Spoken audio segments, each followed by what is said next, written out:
Église à Moukouna est insultée. On va comprendre. L'église à Moukouna, c'est le site. Et pourquoi ça va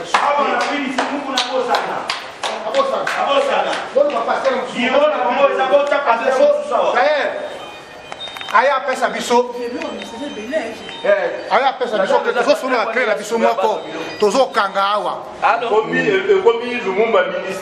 ozo comprendre na parti à lelo église oyo Moukouna te na Afrique du Sud Moukouna jamais église ya Moukouna oyo akomeka pasteur akomeka ko représenter Moukouna awa akomona to kotumba moto omoni loto yi na malamu to buki porte nani tozo pesa pasteur mususu église oyo soi-disant pasteur ngana bio diamatifère na mbujima yoze okomela pasteur Erne ta diamatifère yo su oya église no en Afrique ici des ala sous-souté yo Moukouna yo Nereza na bosana mamba cheche awa cheche na aweza lisute jamais yo Moukouna kangi cheche oyo bato bokedeke pa Kabila jamais bobosa na cheche na Afrique du Sud et puis tu n'as si mitindo lolenge moko na Pretoria na Cape Town na Durban partout en Afrique du Sud awa aseka nyonso aseka yovile makambo ya Moukouna liswawa te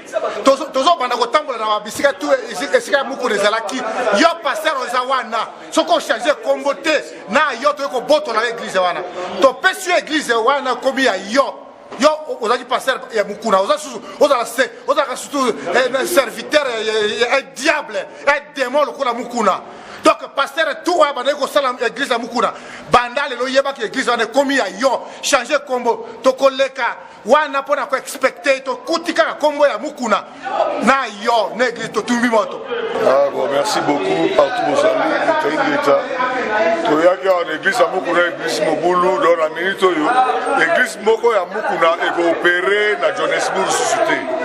So ba masala Cape Town ba katakata bozo kangai nde na oloba église opéré ce soir donc nous avons tout à Moukouna donc il y a une réunion na ba pasteur union surtout na président ba pasteur Bibli to solola ki ke makambu ya Congo eza makambu ya mboka bandeko bako kufa yo Moukouna lokolo zo bomisa batu yo la Kabila église eza souté to ndona mukuse Vincent Chitamba changer combo JC yo pe kuna yo vito zo la yo changer combo na minito déjà église à Moukouna coopérer sous l'Afrique du Sud. Ah oui, va combattre au Tumbuka Kadena, va prendre Kadena, va dans l'église alors pour nous va combattre, va quitter, il y a solué pour Yinda, et c'est la pour Yinda n'a pas jeté.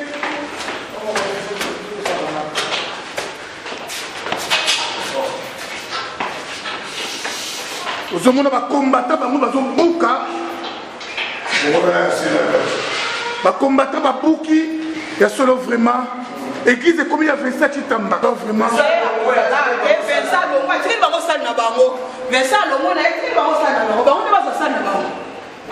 Toana problème te mutema pasi na oyo salema mutema pasi toana mutema pasi na oyo salema tozo bate to kende wapi to suka ndele nini to apa na suka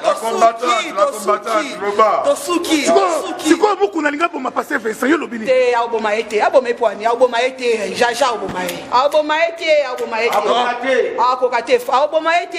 ete ezali wabino pasteur Vincent Chitamba.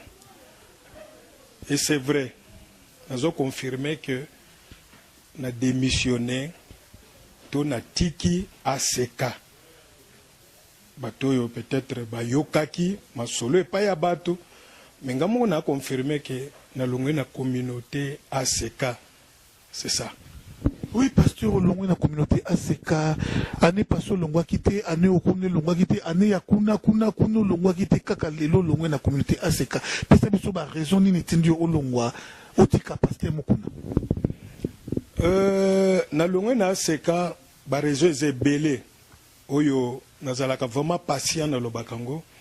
L'on a qui, Tinda Kinga Awa, Potena, Kosala Musala, Nanzambe. Mais Makambo na moni.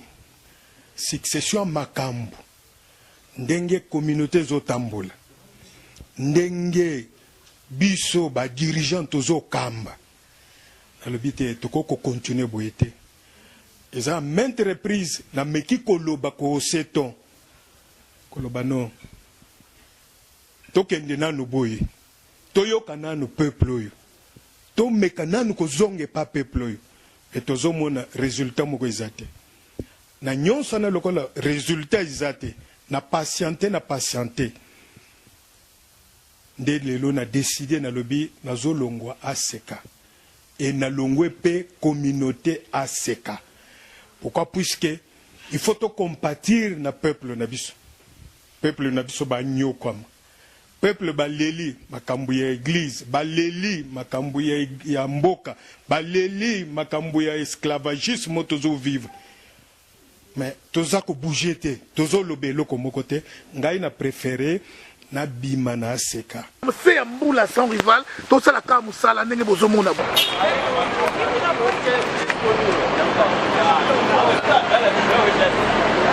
Ndeko kande bozomona oyo vraiment église vraiment bakiti nyonso yango libanda mutu na mutu azu bakiti na ya pesa ona église alors aseka ekufi kande bozomona vraiment kande bozomona aseka ekufi oyo azu bakiti azu ba drum oyo azu guitare do moyen te mais bato nyonso baza sima ya pasteur Vincent na initiative ya zu ya kolongo et pas ya mukuna donc bato nyonso bakenda bango na l'église ya pasteur Vincent Chitamba.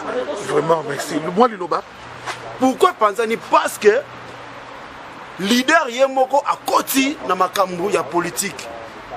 Alinga koti ba pasteur nyonso aseka na makambu politique. Pourquoi? Parce que lelo mboka so tambola te.